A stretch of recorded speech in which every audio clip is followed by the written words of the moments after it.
Hi, I'm Doc Roberts. Thanks for joining me today. I'm here to offer some tips on how to feel well and stay healthy in a long desert horseback ride. I realize that a lot of people are coming from different parts of the country and even different parts of the world and don't have a lot of experience being in a desert.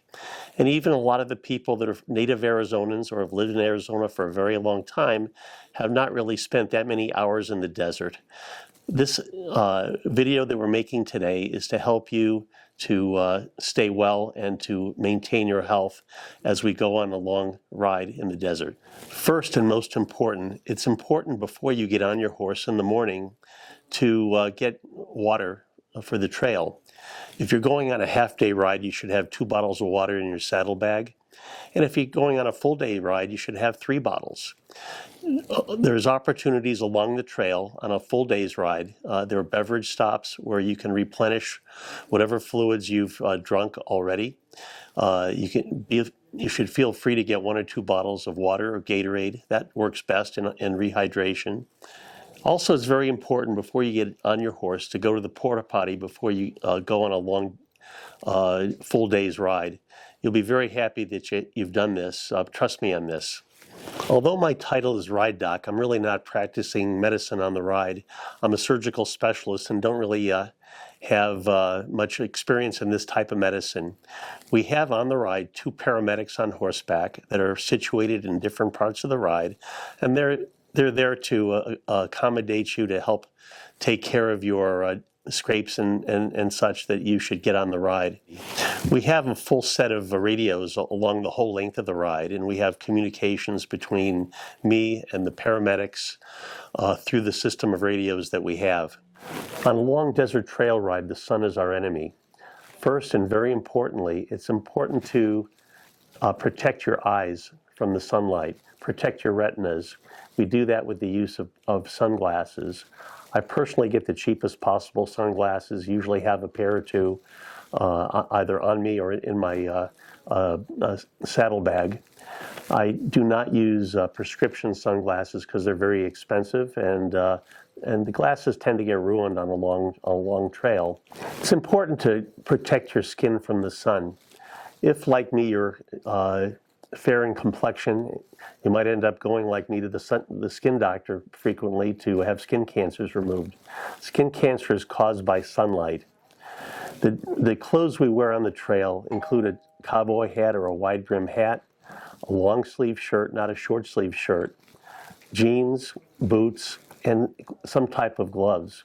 I personally like the kind of gloves that you get at a home improvement store like Lowe's or Home Depot. They work quite well. If you can dress like that, the only place that's exposed to the sun is your face and your neck. You should have sunscreen in your saddlebag that you can apply to your neck and your face a couple times a day. You can get very small bottles of sunscreen at drugstores in the travel section. In fact, you can get a lot of things in the travel section that fit very nicely in your saddlebag. Also, if your sunscreen is more than a year old, throw it out. It's not good anymore. It tends to expire with time. Just buy a new bottle. Some people on the trail are very prone to getting saddle sore. There are certain things that you can do to lessen the chance of getting that, including having good posture. Sit up properly on a saddle. Don't slouch like you're in a recliner. Also, learning to trot or post is very helpful, as it lessens the impact of the saddle against your bottom when the horse is trotting. Something that I've learned to do through the years is to use a saddle pad. And if you want to get a gel saddle pad, it's very easy to apply to a saddle and attach it to a saddle, and it lessens the impact of the horse trotting and causing damage to your seat bones. A lot of times with a rental horse, they walk very slowly, and when they see that they're far behind the horse in front of it, they'll trot to catch up. This is when people have problems with having injury to their bottom just from the trotting and not being able to post properly. The most important thing that we can talk about today is adequate hydration. We recognize that with tiredness, headache, fatigue on a saddle, when you're on a long trail ride, It's usually due to dehydration, and we treat that with water or Gatorade, not with aspirin or Tylenol.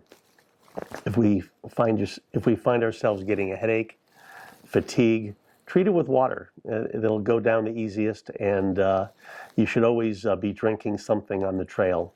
You should always have a bottle of water handy. A lot of people like to have a cup holder that sits over the horn of the saddle, and that way the water bottle is right there in front of you, just like you'd have in your car. When you get off your horse to urinate, if your urine is a dark color, that's usually because you're not drinking enough water, and that's your first clue that you need to hydrate a little bit better. As you drink a lot of fluids, you'll need to get off your horse to relieve yourself. If you find yourself with a full bladder, just turn to the rider on the horse behind you, ask if it's okay if you stop to take a break, and the answer will always be yes. And usually in that situation, there'll be large groups of riders getting off at the same time with the same thing in mind. Don't hesitate to do that. When we take an 8-hour horseback ride, a lot of times it's very cold in the morning, and then the temperature gets a little bit warmer as the day goes on. It's very important to layer your clothing, and most people will wear 2 or 3 layers. As you take off jackets, shirts, whatever, you can always tie them to the back of your saddle during a ride. It's easy to do that, and they have strings on the back of the saddle that are just for that purpose.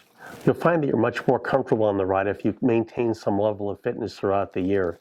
If you have a chance during the year to hit a gym, do stretching exercises, do some core building, you'll feel much better over the course of a long ride. If you take medications through the course of the day, be sure you remember to put some in your saddlebag. It's very easy to forget your medications because there's so many things you have to remember when you go on a long horseback ride, but make sure you do that. Also, it's very important to know the names of the medications and the doses that you take in case you have to relay this to the paramedics if you're having any kind of difficulty over the course of the ride. I appreciate you joining me today. My name's Doc Roberts, and I hope you have a great ride this year.